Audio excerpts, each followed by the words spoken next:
और साथियों, आज का अपना चैप्टर रहने वाला है नागरिकता के बारे में, जिसमें आर्टिकल हैं 5 से 11 और ये संविधान के भाग 2 में आता है। सबसे पहले हम देखेंगे कि नागरिकता होती क्या है। नागरिकता मतलब ये आपकी एक पहचान है, एक आइडेंटिटी है कि आप इस देश के नागरिक हैं और आपको ये अधिकार सरकार दे रही है। कैसे कि जैसे मान लो संसद के चुनाव हैं तो उसमें आप वोटिंग कर सकते हैं, पर क्या विदेश के लोग उसमें वोटिंग कर सकते हैं? नहीं। क्यों? क्योंकि वो यहाँ के नागरिक नहीं हैं। सरकार ने, संविधान ने आपको ये अधिकार दिया है कि आप अगर यहाँ के नागरिक हैं तो आपको ये अधिकार प्राप्त होंगे। भारत के विषय में बात करूं तो भारत के विषय में हमने 2 तरीकों से इसे बांट रखा है। एक नागरिक मतलब जो यहाँ के लोग हैं, दूसरा विदेशी। विदेशियों के लिए भी कुछ अधिकार दिए गए हैं, जैसे जिनके साथ अपनी मित्रता है और जिनके साथ शत्रुता है। जैसे आर्टिकल अपन 22 की ही बात करते हैं कि गिरफ्तारी हो गई तो उसके बाद में लोगों के क्या अधिकार हो सकते हैं, ये विदेशियों को भी प्राप्त है। पर इसमें जो शत्रुता वाले देश हैं उनकी अधिकारों में थोड़ी कमी सरकार कर सकती है। अगर अपने देश के बारे में बात करें तो हमारे यहाँ एकल नागरिकता है। राज्यों को कोई नागरिकता नहीं दी गई है। राज्य के आधार पर आप नागरिकता का निर्धारण नहीं कर सकते। ये बोलचाल में जरूर है, पर नागरिकता हमारे पास नहीं है। हम भारतीय हैं केवल और केवल, यही अपनी आइडेंटिटी है। अब हम आर्टिकल देख लेते हैं। आर्टिकल अपने हैं 5 से 11 और ये आते हैं भाग 2 में। कब लागू हुए?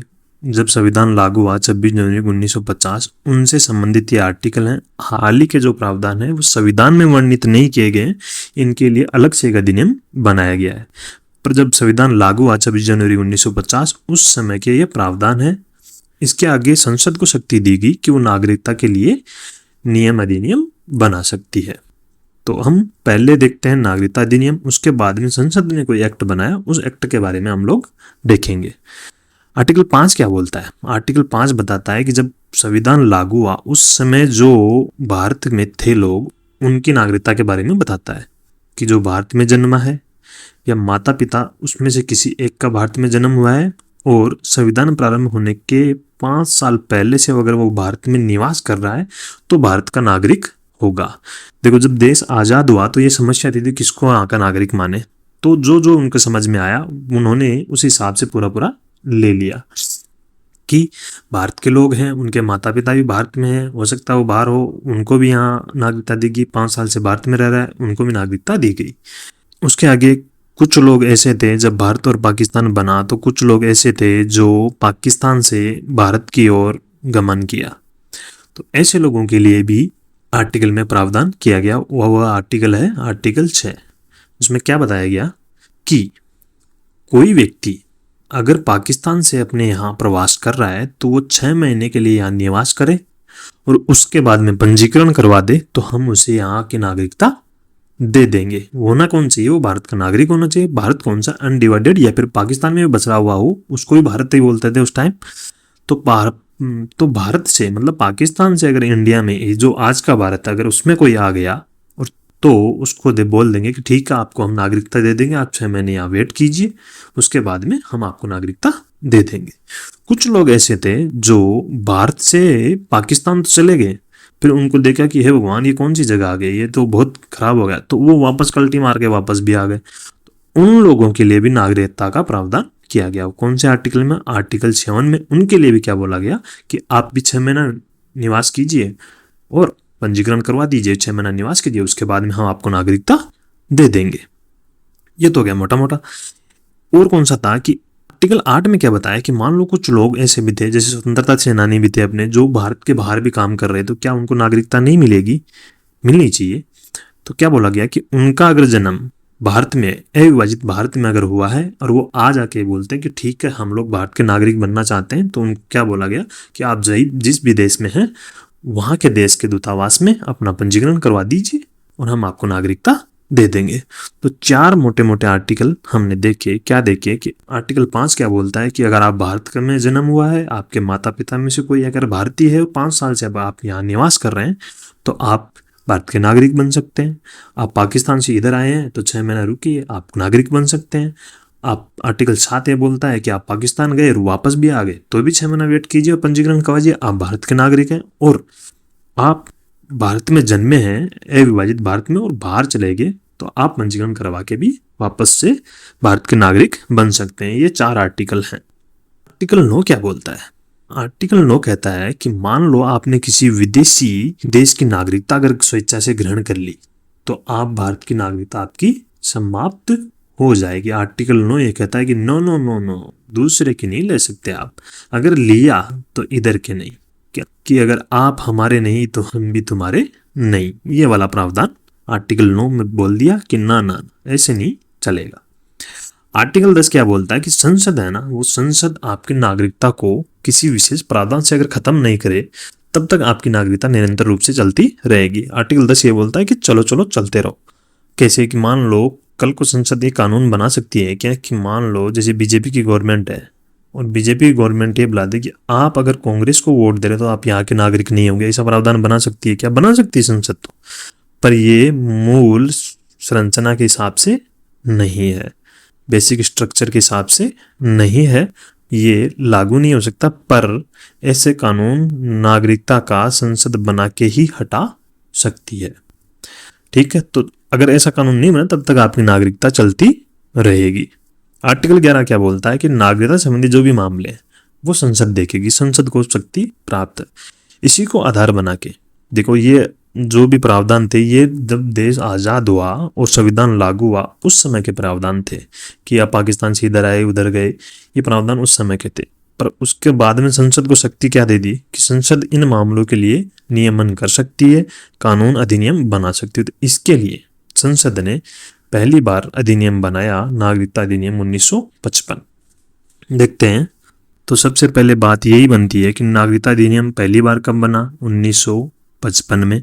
उसके बाद उसमें संशोधन कब कब हुए? तो पहला संशोधन होता है 1986 में, उसके बाद 92 में, 2003 में, 2005 में, 2015 में भी छोटा मोटा होता है और 2019 में भी इसमें संशोधन होता है। कौन करता है संशोधन?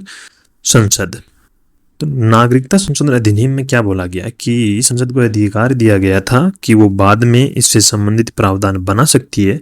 तो संसद ने इससे संबंधित कुछ प्रावधान बनाए, जिसमें पहले देखेंगे हम 2 स्थितियां कि आप नागरिकता प्राप्त कैसे कर सकते हैं और आपकी नागरिकता का नुकसान या नागरिकता जा कैसे सकती है। तो प्राप्त करने के अपने पास 5 तरीके हैं और खोने के 3 तरीके हैं। 5 तरीके कौन कौन से? ये क्वेश्चन भी बनता है कि 5 तरीके कौन कौन से हैं। तो पहला तरीका ये है जन्म के आधार पे, कि मान लो आपके माता पिता या उनमें से कोई एक भारत का है और आपका जन्म भारत में अगर हुआ है तो आप यहाँ के नागरिक हैं। ये समय समय पर इसमें बदलाव भी होते रहे। पहले यह था कि किसी का जन्म अगर भारत में हो रहा है तो ये बोला गया कि वो भारत का नागरिक बन सकता है। अब कोई विदेशी था, मान लो यहाँ घूमने आया, कोई बच्चे का यहाँ जन्म हो गया तो क्या भारत के नागरिक होना चाहिए? बिल्कुल होता था उस समय। पर धीरे धीरे इसमें बदलाव किया गया और क्या प्रावधान किया गया, माता पिता में से कोई एक या दोनों कोई भी हो वो भारत का नागरिक होना चाहिए। और इसके साथ में ही आप अवैध प्रवासी भी नहीं होने चाहिए। ऐसा नहीं कि तार कूद के आ गए और इधर किसी से शादी कर ली तो आप बच्चे भी यहाँ के नागरिक बन जाएं, ऐसा भी नहीं होना चाहिए। तो जन्म के आधार पर क्या होना चाहिए कि आपका जन्म इस देश में हो, आपके माता पिता भी कोई भी इस देश से नागरिक होना चाहिए। दूसरा क्या है कि वंश के आधार पर, वंश का मतलब आपके माता पिता या दादा दादी जो भी हैं वो वंश का कोई भी आदमी भारत में है और आपका जन्म भारत के बाहर हुआ है। देखो, वंश वाले अगर यहाँ के हैं और भारत में जन्म हुआ तो जन्म के आधार पर हो गया। पर आप मान लो बाहर हैं पर माता पिता यहाँ के नागरिक हैं तो आपके पास तो यह अधिकार होना चाहिए कि आप भारत के नागरिक हों। तो इसके लिए क्या प्रावधान किया गया कि आपके जो पेरेंट्स हैं वो क्या करेंगे, भारतीय दूतावास में 1 साल के भीतर भीतर, आपका जब जन्म हुआ उसके 1 साल के भीतर भीतर भारतीय दूतावास में का पंजीकरण करवा देंगे कि हमारे को पुत्र रत्न की प्राप्ति हुई है। और उसके बाद में आपको भी अधिकार होगा कि जब 18 साल की आपकी आयु जाएगी तो आपके पास ये अधिकार रहेगा कि आप यहाँ के नागरिक बनना चाहते हैं या नागरिकता त्यागना चाहते हैं। तब तक आप दोनों साइड के नागरिक एक तरीके से माने जाएंगे। दोहरी नागरिकता हो गई है। ठीक है, तो ये वंश के आधार पर था। तीसरा है पंजीकरण या रजिस्ट्रेशन। कौन लोग रजिस्ट्रेशन करवा सकते हैं कि जो लोग बाहर से थोड़ा बहुत संबंध रखते हैं उन लोगों के लिए रजिस्ट्रेशन होना चाहिए। जैसे भारतीय मूल का कोई व्यक्ति है, मान लो आपके माता पिता बाहर से संबंधित थे, तो आप विदेश में थे, आप वापस आए और यहाँ रहने लग गए, तो आपको नागरिकता मिल सकती है रजिस्ट्रेशन के आधार पर। दूसरा कि आपने मान लो किसी लड़की से शादी कर ली या लड़के से शादी कर ली, ठीक है, तो वो 7 साल अगर इंडिया में रहेगा तो उसको भारत की नागरिकता मिल जाएगी। क्यों? क्योंकि उसने भारत के किसी व्यक्ति के साथ में संबंध स्थापित कर लिए, एक रिलेशन में आ गए, उनका भी व्यवहार बन गया, तो इस वजह से उनको भी नागरिकता दी जाएगी। और जो भारत के पूर्व नागरिक हैं, आपके माता पिता पंजीकृत हैं, वो भी ओसीआई कार्ड धारक हैं, उनके लिए अवधि 5 वर्ष है। ये ओसीआई कार्ड धारक कौन कौन से हैं, इनकी अपन बाद में चर्चा करेंगे। तो 3 तरीके से हो गई, कौन सी? जन्म के आधार पर, बाई बर्थ, और डिसेंट के आधार पर, वंश के आधार पर 2, और रजिस्ट्रेशन या पंजीकरण के आधार पर तीसरी प्रकार। चौथा प्रकार है प्राकृतिकरण या नेचुरलाइजेशन। नेचुरलाइजेशन उन लोगों के लिए है जो भारत के नागरिक के नहीं है और किसी प्रकार संबंधित भी नहीं है। जैसे मान लो अमेरिका को कोई नागरिक है, तो क्या वो भारत का नागरिक बन सकता है? कैसे बन सकता है?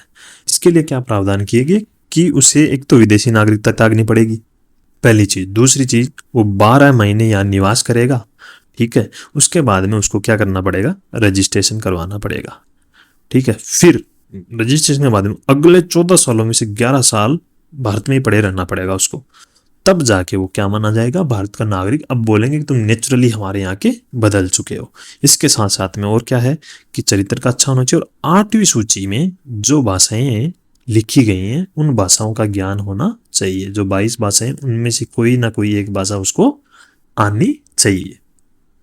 नागरिकता लेने का अगला जो लास्ट प्रावधान है, 5वां, वो है क्षेत्र के समावेशन से।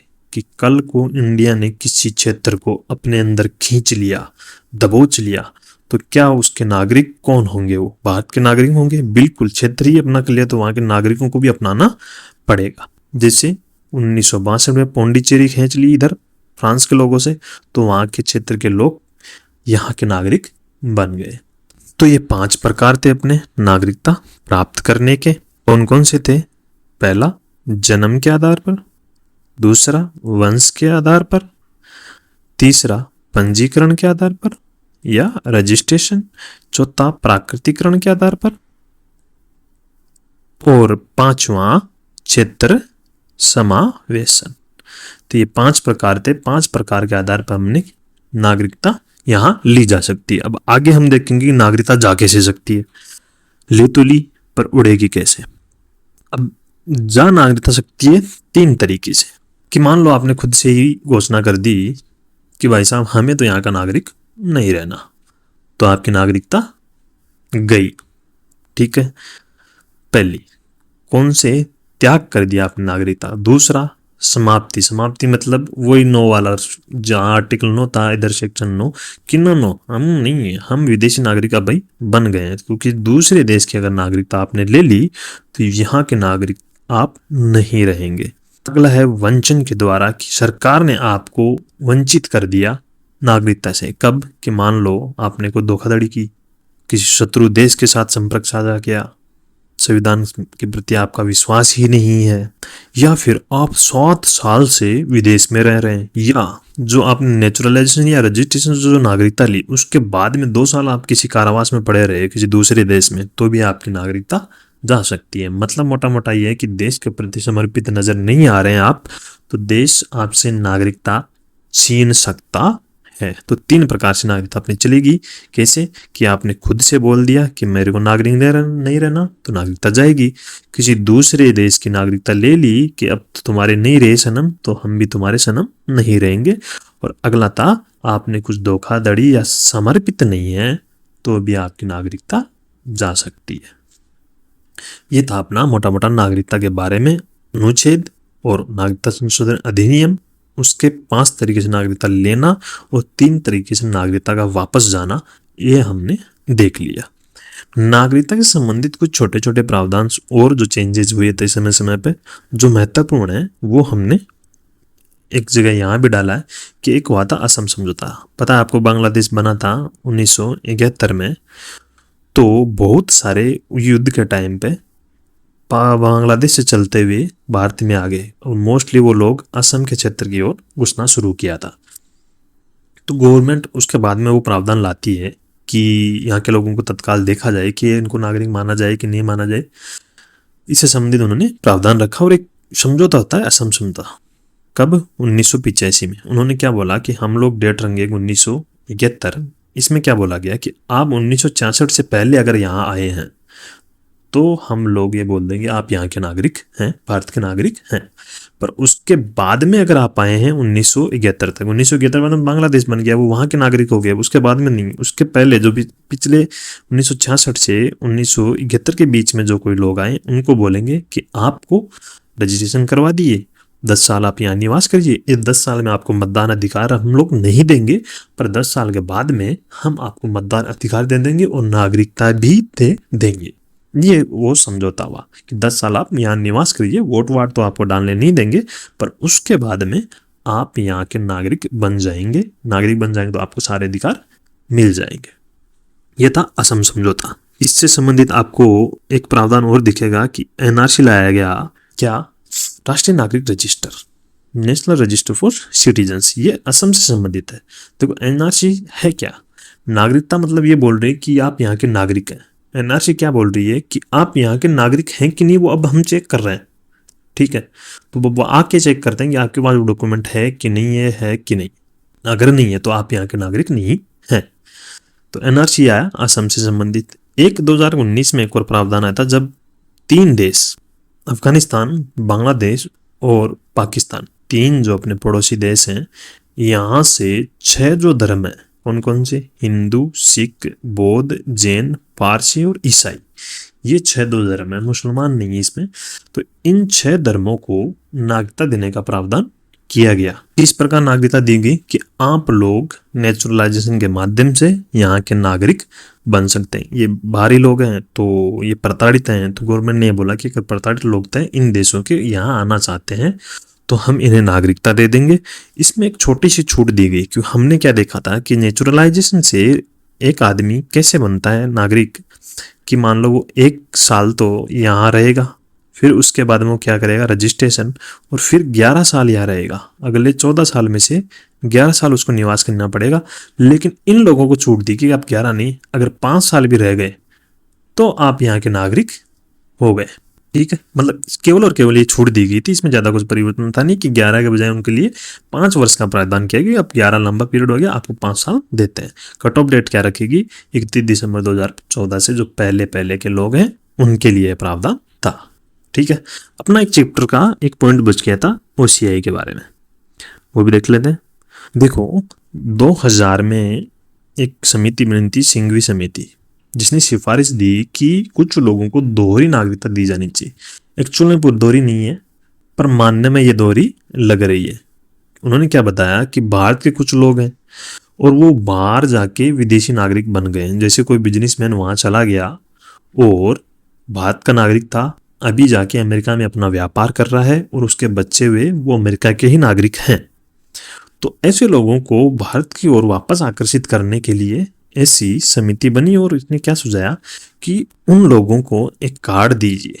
वो कार्ड इस तरीके से होगा कि वो लोग जब कभी भी भारत आए तो उनको ये ना लगे कि अब हम विदेशी हैं, उनको ये लगे कि हम भी भारत के ही नागरिक हैं। ठीक है, तो कार्ड बनाया गया OCI, overseas citizen of India card holder. इनको क्या है कि भारत के जैसे ही अधिकार प्राप्त होते नहीं, विदेशियों की तरह ट्रीट नहीं किया जाता।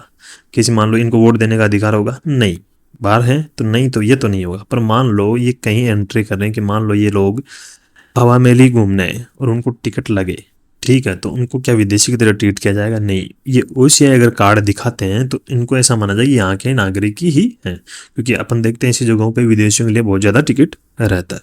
तो ऐसे जो विषय हैं छोटे मोटे जिनमें इनको लगे कि इनको ऐसा नहीं लगे कि हम लोग विदेशी हैं, तो वैसे अधिकार इनको दे दिए। जैसे भारत के नागरिक तो वीज़ा, उनको आने के लिए वीजे की, तो उनको बोला कि आपको वीजे की आवश्यकता नहीं, आप तो आराम से आइए, वीज़ा आपका जीवन का है। तो उनको वीजे के लिए अप्लाई करवाने की जरूरत नहीं पड़ती है। कौन लोग थे ये? जो भारत के नागरिक हैं या भारत से संबंधित है, उनके वंशज यहाँ के नागरिक रहे हैं, उन लोगों के लिए प्रावधान था। एक पहले प्रावधान था PIA, people of India origin, पर ये 2015 से ख़त्म कर दिया गया, इसको इसी में ही मिला दिया गया। तो ये था अपना नागरिकता से संबंधित चैप्टर जो कि कंप्लीट हो गया है, जिसमें हमने आर्टिकल 5 से 11 तक देखा और नागरिकता अधिनियम देखा, जिसमें 5 प्रकार से नागरिकता का लेना और 3 प्रकार से नागरिकता का जाना देखा। ठीक है, इसी के साथ ख़त्म करते हैं, मिलते हैं नेक्स्ट वीडियो में। बाय बाय, टाटा, राम राम, राजी रहो, खुश रहो।